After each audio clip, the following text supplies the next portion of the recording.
प्यारे बंधु, मैं आपको बता दूं, बहुत सारे ऐसे किसान हैं जिनका पीएम किसान का पैसा नहीं आ रहा है। अगर आपका पैसा नहीं आता तो कहीं न कहीं जाते हैं आप पीएम किसान की ऑफिशियल वेबसाइट पे, वहाँ पे अपना स्टेटस चेक करते हैं तो आपकी जो स्टेटस है दिखाती है कुछ इस तरह। देख सकते हैं यहाँ पे शो कर रहा है लैंड सिटी नो का, और यहाँ पे दिखा रहा है Aadhaar bank account setting status का नो का, यानी आपका जो आधार कार्ड है बैंक से लिंक नहीं है और जो आपका लैंड सिटी है नो है। और लैंड सिटी नो क्यों होता है मैं आपको बताता हूँ। प्यारे बंधु, जैसा कि हम सब जानते हैं, जब हम लोग की केवाईसी हो रही थी, केवाईसी होने के 1 महीने के बाद लेखपाल के द्वारा आपके गांव में वेरिफिकेशन का काम चालू हो गया। यानी लेखपाल के कोई मुंशी या फिर स्वयं लेखपाल आपके गांव में आते हैं, आपकी प्रमाणित खतौनी, बैंक पासबुक, आधार कार्ड लेके जाते हैं और वहां से आपकी जो खेत है उसका वेरीफाई करते हैं, तब जाकर के आपका पैसा आता है। लेकिन प्यारे बंधु, मैं आपको बता दूं, बहुत सारे ऐसे किसान हैं जिनको जानकारी नहीं थी कि आपकी जो खेत है उसका प्रमाणित कराना पड़ेगा, तभी जाकर के आपका पैसा आएगा। अब सिंपल तरीके से मैं बता रहा हूँ तो शायद बहुत सारे दोस्तों को पता नहीं होगा कि यार मैं बता क्या रहा हूँ, शायद आप समझ नहीं पा रहे। तो चलो मैं आसान भाषा में आपको बता देता हूँ। मेरे प्यारे बंधु, मैं आपको बता दूं, जैसा कि हमारी जो खेत है ना, वो कहीं ना कहीं खेत का जो अधिकारी होता है लेखपाल होता है या फिर पटवारी होता है। तो जो पीएम किसान का पैसा है आपका 6,000, वो सिर्फ खेत पे ही आ रहा है, यानी किसानी करने के लिए ही आ रहा है। तो इसका मतलब सिंपल भाषा में समझे कि जब तक आपका खेत वेरीफाई नहीं होगा तब तक आपका पैसा नहीं आएगा। क्यों वेरीफाई होना जरूरी है? क्योंकि बहुत सारे ऐसे लोग हैं जिनके नाम से खेत नहीं था फिर भी वो पीएम किसान का पैसा पा रहे थे। इसलिए गवर्नमेंट ने एक नई अपडेट लाई है कि जिन किसानों के एक्चुअल में खेत है और जो पीएम किसान का पैसा पाना चाहते हैं, तो सबसे पहले आपको अपनी खतौनी वेरीफाई करानी होती है, यानी आपकी जो खेत है वेरीफाई कराना होता है। खेत वेरीफाई कराने का मतलब है कि किसान के पास खेत है कि नहीं है, तो इसलिए वेरीफाई कराना जरूरी है। अरे बंधु, जो खेत की लैंड से नोक शो करा है, इसका मतलब है कि आपके खेत का वेरीफाई नहीं हुआ। अब वेरीफाई कौन करता है मैं आपको बता देता हूँ। वेरीफाई लेखपाल करते हैं या फिर पटवारी करते हैं। वेरीफाई कराने के लिए आपको करना क्या पड़ता है? सबसे पहले आपके पास प्रमाणित खतौनी होनी चाहिए, बैंक पासबुक होनी चाहिए, और जो पीएम किसान की स्टेटस है, यानी जैसे मैं दिखाया हूँ आपको, मैं फिर से दिखा देता हूँ, यानी जो आपकी स्टेटस होनी चाहिए, इसकी प्रिंट आउट क्या करनी है, आपको निकाल लेनी। प्रिंट आउट निकालने के बाद सबसे पहले आपको जाना है अपने तहसील पे। तहसील में अपने जो आपके लेखपाल है वो अधिकारी से साइन मोहर करवा लेनी है, प्रमाणित करवा लेनी है। वो प्रमाणित करेंगे कि मैं मेरे द्वारा प्रमाणित किया जाता है कि किसान की जो खेत है सब कुछ सही है, मैं जांच में सब कुछ सही पाया गया। कुछ इस तरह से वो टाइप कर लेंगे, यानी मेंशन कर देंगे, यानी उस पर कंप्लेन लिख देंगे, यानी एप्लीकेशन लिख देंगे। वही एप्लीकेशन का आपको करना क्या है, वो एप्लीकेशन लेके जाना है आपको कृषि कार्यालय में। वहाँ पे अधिकारी के पास जाके अपना डॉक्यूमेंट सबमिट करना है। सबमिट करने के बाद आपका लगभग 1 से 2 महीना वेट करना है। वेट करने के बाद आपकी लैंड शेयरिंग हो जाएगी। प्यारे बंधु, ये तो पहला तरीका था, अगर आप करना चाहते कर सकते हैं, ये भी बिल्कुल जेन्युइन तरीका है, आपका ऐसे 100% सही हो जाएगा। लेकिन फिर भी अगर आपका नहीं सही हो पा रहा है, आप कृषि कार्यालय के चक्कर काटते करते परेशान हो चुके हैं या फिर किसी अधिकारी दफ्तर तहसील में जाके परेशान हो चुके हैं, तो मैं आपको जो तरीका बताऊंगा उस तरीके के माध्यम से आपका 100% लैंड शेयरिंग हो जाएगी। आपको कहीं जाने की आवश्यकता नहीं पड़ेगी, आप घर बैठे लैंड शेयरिंग करा सकते हैं। तो सिंपल तरीके से आपको करना क्या है, सबसे पहले आपको पीएम किसान की ऑफिशियल वेबसाइट पे आनी है। तो पीएम किसान की ऑफिशियल वेबसाइट पे आने के लिए सबसे पहले आपको करना क्या है, अपने मोबाइल में अपनी गूगल ब्राउजर ओपन कर लेनी है। अगर आपके पास लैपटॉप है तो अपना क्रोम ब्राउजर या फिर मोजिला ब्राउजर ओपन कर सकते हैं। तो जैसे अपना ब्राउजर ओपन करेंगे तो क्या करना है, आपको लिखना है pmkisan.gov.in। क्या लिखना है? pmkisan.gov.in। जैसे लिखेंगे डायरेक्ट इसके ऑप्शन वेबसाइट पे आप आ जाएंगे। तो जैसे इसके ऑप्शन वेबसाइट पे आएंगे, क्या करनी है, थोड़ा स्क्रॉल करके आपको नीचे आनी है, और जैसे नीचे आएंगे यहाँ पे लिखा है नाउ योर स्टेटस। तो क्या करनी है, आपको नाउ योर स्टेटस पे क्लिक कर देनी है। तो अब जैसे नाउ योर स्टेटस पे क्लिक करेंगे तो आपने कुछ इस तरह से इंटरफेस हो जाएगा। यहाँ पे पूछ रहा है रजिस्ट्रेशन नंबर। तो क्या करनी है, अगर आपके पास आपकी रजिस्ट्रेशन नंबर है तो यहाँ पे आप टाइप कर लेंगे। अगर आपको रजिस्ट्रेशन नंबर नहीं पता तो मैं आपको तरीका बताता हूँ कि आप कैसे अपना रजिस्ट्रेशन नंबर निकाल सकते हैं। अगर आपके पास रजिस्ट्रेशन नंबर है तो क्या करेंगे, आप यहाँ पे मैंशन कर देंगे, और आपकी जो कैप्चर कोड है आपको यहाँ पे मैंशन कर देनी है। कैप्चर कोड मेंशन करने के बाद यहाँ पे लिखा है गेट ओटीपी। जैसे आप गेट ओटीपी क्लिक करेंगे तो आपके मोबाइल पर ओटीपी आएगा। ओटीपी मेंशन करेंगे तो आपकी जो स्टेटस आपके सामने शो हो जाएगी। लेकिन प्यारे बंधु, मैं आपको बता दूं, अगर आपको अपना रजिस्ट्रेशन नंबर नहीं पता और निकालना चाहते बिल्कुल आसान तरीके से, वो भी बिना ओटीपी की, तो मैं आपको जो तरीका बताता हूँ ये अपनानी है। तो क्या करनी है, देख सकते हो ऊपर लिखा है नाउ योर रजिस्ट्रेशन नंबर। तो क्या करनी है, आपको इस पे क्लिक कर देनी है। तो आप जैसे इस पे क्लिक करेंगे तो ऑप्शन कुछ इस तरह से इंटरफेस हो जाएगा। यहाँ पे देख सकते हैं पहला ऑप्शन शो कर रहा है मोबाइल नंबर का, और दूसरा ऑप्शन शो कर रहा है आधार कार्ड नंबर का। अगर आपके पास मोबाइल नंबर है तो यहाँ पे मेंशन कर देनी है। तो आपको मेरा डाउट है मोबाइल नंबर कौन सा टाइप करूँ। प्यारे बंधु, मैं आपको बता दूँ, जब आपने केवाईसी कराते समय, यानी सीएससी सेंटर पे या फिर पीएम किसान की ऑफिशियल वेबसाइट पे अगर आपने जाके ये केवाईसी करवाया है, और ये केवाईसी कराते समय जो आपने मोबाइल नंबर दिया तो वही मोबाइल नंबर क्या करनी है, आपको यहाँ पे टाइप कर देनी है। मोबाइल नंबर टाइप करने के बाद क्या करनी है, जो आपकी स्क्रीन पे यहाँ पे कैप्चर कोड शो क्या करेंगे, उसी कैप्चर कोड को क्या करनी है, आपको यहाँ पे मेंशन कर देनी है। कैप्चर कोड मेंशन करने के बाद यहाँ पे लिखा है गेट मोबाइल। तो क्या करनी है, आपको गेट मोबाइल पे क्लिक करना है। तो पुनः आपके मोबाइल पर ओटीपी आएगा, ओटीपी मेंशन करेंगे, तब जाकर के आपका जो रजिस्ट्रेशन नंबर है आपके सामने शो हो जाएगा। लेकिन प्यारे बंधु, मैं आपको बता दूं, बहुत सारे ऐसे लोग हैं जिनको पता नहीं कि केवाईसी कराते समय कौन सा मोबाइल नंबर दिया था, या फिर अगर आप नंबर दिए भी हैं तो हो सकता है वो नंबर गायब हो गया, हो सकता है आपके पास नंबर नहीं है। तो अगर आपके पास नंबर नहीं है तो डोंट वरी, आपको टेंशन नहीं हो, कोई आवश्यकता नहीं है, क्योंकि इस वीडियो में एक नया तरीका आपको बताने वाला हूँ कि बिना ओटीपी के माध्यम से आप तरीके से निकाल सकते हैं।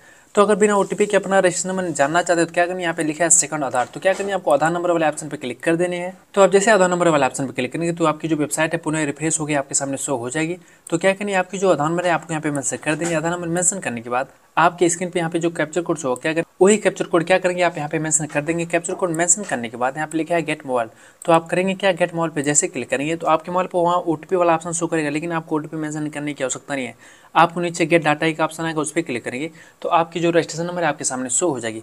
शो होने के बाद क्या करनी है, आप देख सकते लिखा है बैक, तो क्या करनी है आपको बैक वाले ऑप्शन पे क्लिक कर देने हैं। तो आप जैसे बैक पे क्लिक करेंगे तो इसकी जो ऑप्शन वेबसाइट है इस पर आप बैक आ जाएंगे। तो जैसे बैक आ जाएंगे क्या करनी है, थोड़ा स्क्रॉल करके आपको नीचे आनी है और पूरे नाउ योर स्टेटस पे क्या करनी है आपको क्लिक कर देनी है। तो आप जैसे ही नाउ योर स्टेटस पे क्लिक करेंगे तो स्टेटस की जो चेक करने की वेबसाइट है आपके सामने शो हो जाएगी।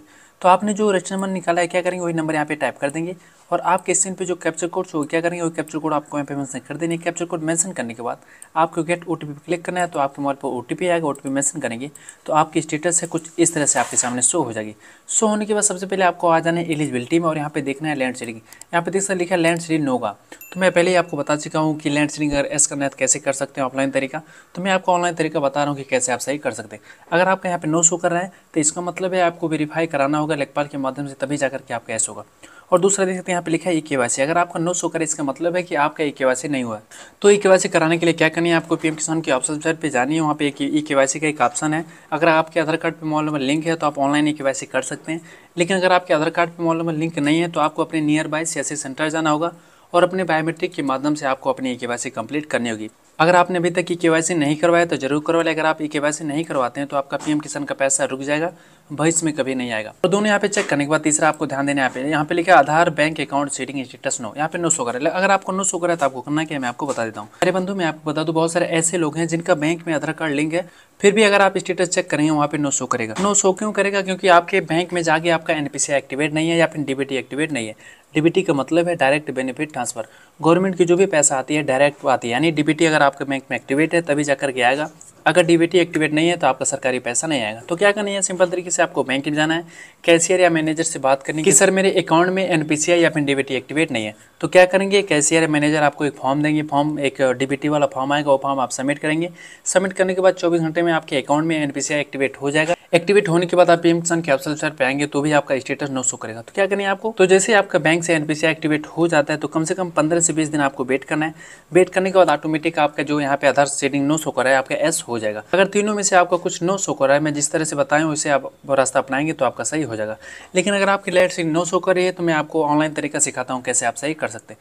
तो क्या करिए, सिंपल तरीके से आपको अपनी गूगल ओपन कर लेनी है और गूगल ओपन करने के बाद आपको लिख देना है जन सुनवाई। क्या लिख देना है मैं जो बताता हूँ आपको ही करना है, लिख देना है जन सुनवाई, कुछ इस तरह से लिखेंगे और क्या करेंगे आप सर्च पे क्लिक कर देंगे। तो अब जैसे सर्च पे क्लिक करेंगे तो इसके जो ऑप्शन वेबसाइट है आपके सामने शो हो जाएगी। तो क्या करनी है आपको इस पे क्लिक कर देनी है। अब जैसे क्लिक करेंगे तो ऑप्शन कुछ इस तरह से इंटरफेस शो हो जाएगा। तो क्या करना है, थोड़ा स्क्रॉल करके नीचे आनी है और यहाँ पे लिखा है शिकायत पंजीकरण। तो क्या करनी है, इस पे आपको क्लिक कर देनी है और यहाँ पे अपनी सहमति देनी है और सबमिट वाले ऑप्शन पे क्या करनी है आपको क्लिक कर देनी है। तो अब जैसे सबमिट वाले ऑप्शन पे क्लिक करेंगे तो ऑप्शन कुछ इस तरह से जो वेबसाइट है आपके सामने शो हो जाएगी। तो आपको करना क्या है, आपकी जो मोबाइल नंबर है आपको यहाँ पे मेंशन कर देनी है। मोबाइल नंबर टाइप करने के बाद आपके स्क्रीन पे यहाँ पे जो कैप्चर कोड शो वही कैप्चर कोड यहाँ पे आप टाइप कर लेंगे। कैप्चर कोड टाइप करने के बाद देखते हैं यहाँ पे लिखा है ओटीपी भेजे। तो क्या करनी है आपको ओटीपी भेजे पे क्लिक कर देनी है। तो आप जैसे ओटीपी भेजे पे क्लिक करेंगे तो आपके मोबाइल पे ओटीपी आ जाएगा। तो क्या करनी है, वही ओटीपी आपको यहाँ पे मेंशन कर देनी है। ओटीपी मेंशन करने के बाद देख सकते हैं नीचे ऑप्शन शो कर रहा है सबमिट करें। तो आपको करना क्या है, सबमिट करे वाले ऑप्शन पे क्लिक कर देनी है। तो आप जैसे सबमिट करे वाले ऑप्शन पे क्लिक कर देंगे तो कंप्लेन यानी जो एप्लीकेशन देने की वेबसाइट है आपके सामने शो हो जाएगी। तो आपको करना क्या है, सिंपल तरीके से आपकी जो नाम होगी आप यहाँ पे टाइप कर लेंगे। नाम टाइप करने के बाद अगर महिला के नाम से करें तो उनके हस्बैंड का यहाँ पे नाम दे सकते हैं। अगर पुरुष के नाम से कर रहे हैं तो उनके पिताजी का नाम यहाँ पे दे सकते हैं। यहाँ पे लिखा है जेंडर, आपका जो भी जेंडर होगा अपने हिसाब से आप चुनाव कर सकते हैं। चुनाव करने के बाद पूछना मोबाइल नंबर 2, अगर आपके पास कोई दूसरा नंबर है तो टाइप करिए, अगर नहीं तो कोई आवश्यकता नहीं है यहाँ पे भरने की। उसके बाद क्या करनी है, थोड़ा स्क्रॉल करके आपको नीचे आनी है। तो आप जैसे नीचे आएंगे यहाँ पे देख सकते हैं यहाँ पे आपका 4 ऑप्शन शो कर रहा है। पहला शिकायत, मांग, सलाह और अन्य। यहाँ पे शिकायत आपका पहला, अगर शिकायत करना चाहते इस पर कर सकते हैं, दूसरा है मांग है, तीसरा सलाह और चौथा अन्य। तो आपको करना क्या है, आप तहसील का चक्कर काटते काटते परेशान हो चुके हैं इसलिए आपको शिकायत करनी है। तो शिकायत करने के लिए यहाँ पे लिखा है विभाग, इस पर आपको क्लिक करना है और थोड़ा स्क्रॉल करके नीचे आनी है। जैसे नीचे आएंगे यहाँ पे लिखा है कृषि विभाग। तो क्या करनी है आपको कृषि विभाग पे क्लिक कर देनी है। कृषि विभाग पे जैसे क्लिक करेंगे यहाँ पे पूछ रहा है संदर्भ श्रेणी। तो क्या करनी है, इस पर आपको क्लिक करना है और जहाँ आपका पीएम किसान लिखा रहेगा उस पर आप क्लिक कर देंगे। तो यहाँ पे आप देख सकते हैं सबसे नीचे लिखा है प्रधानमंत्री किसान सम्मान निधि योजना से संबंधित शिकायत। तो क्या करना है, इस पर क्लिक कर देनी है। तो जैसे विभाग सेलेक्ट कर लेंगे तो क्या करना है, थोड़ा स्क्रॉल करके आपको नीचे आने के बाद लिखा है आवेदन पत्र का विस्तृत विवरण। तो आपको करना क्या है, जिस तरह आप कभी स्कूल में एक एप्लीकेशन देते हैं ना कि छुट्टी लेने के लिए, तो उसी तरह से आप एप्लीकेशन लिख लेंगे। तो सिंपल तरीके से आपको एप्लीकेशन में लिखा है, कृषि कार्यालय महोदय, मेरा जो पीएम किसान का पैसा है लैंड सीडिंग नो की होने की वजह से रुक गया है। कृपया लैंड सीडिंग एस करिए। मैं जो भी डॉक्यूमेंट है उसको प्रोवाइड करता हूँ, प्रोवाइड करने के बाद कृपया मेरी जो लैंड सीडिंग एस करिए, एस करने के बाद ताकि मेरा पीएम किसान का पैसा आ जाए। मैं जिस तरह से बता रहा हूँ इस ऐसे नहीं, आप और अच्छी तरीके से आपको क्या करनी है, यहाँ पे एप्लीकेशन टाइप कर देंगे। आप हिंदी में टाइप कर सकते हैं, इंग्लिश में टाइप कर सकते हैं, जिस भी लैंग्वेज में आप कंफर्टेबल फील करते हैं उसी हिसाब से आप यहाँ पे टाइप कर सकते हैं। टाइप करने के बाद क्या करें, थोड़ा स्क्रॉल करिए, आपको नीचे आनी है और जैसे नीचे आगे पूछ रहा है पता। तो अगर आप ग्रामीण क्षेत्र से आते हैं तो फर्स्ट वाले ऑप्शन पे क्लिक कर सकते हैं, अगर आप नगरीय क्षेत्र से आते हैं तो सेकंड वाले ऑप्शन पे क्लिक कर सकते हैं। तो अपना जो एरिया है चुनाव करने के बाद हमें पूछ रहे, देख सकते हैं आपके जो गांव है यानी आपकी जो जनपद है, अपने जनपद के यहाँ पे चुनाव कर लेंगे। जनपद का चुनाव करने के बाद आपकी जो तहसील, अपनी तहसील का चुनाव कर लेना है। तहसील का चुनाव करने के बाद यहाँ पे पूछ रहा है विकासखंड, तो क्या करनी है, आपको अपनी विकासखंड की चुनाव कर लेनी है। विकासखंड की चुनाव करने के बाद यहाँ पे पूछ रहा है ग्राम सभा, तो आपकी जो भी ग्राम सभा होगी अपने हिसाब से चुनाव कर लेंगे। ग्राम सभा का चुनाव करने के बाद राजस्व जो आपका ग्राम है यहाँ पे चुनाव कर लेंगे। उसके बाद क्या करनी है, आपकी जो थाना यहाँ पे चुनाव कर लेनी है। अगर आपको लगता है प्रेजेंट एड्रेस और परमानेंट एड्रेस दोनों सेम है तो इस पर आप क्लिक कर सकते हैं। अगर आपका नहीं है तो अपने हिसाब से आप टाइप कर सकते हैं। उसके बाद क्या करनी है, थोड़ा स्क्रॉल करके आपको नीचे नहीं, अगर इसके पहले आपने एप्लीकेशन दे रखा है और आपकी सुनवाई कुछ नहीं हुई है तो क्या करनी है, वही संदर्भ संख्या आप यहाँ पे टाइप कर सकते हैं। अगर आपके पास दो एप्लीकेशन है तो दोनों बॉक्स में आप टाइप कर सकते हैं। अगर आप पहली बार जो है एप्लीकेशन ग्रीवेंस डाल रहे हैं तो आपको कोई भी टाइप करने की आवश्यकता नहीं है। उस वाले के आवेदन पत्र एवं संबंधित दस्तावेज अपलोड करें।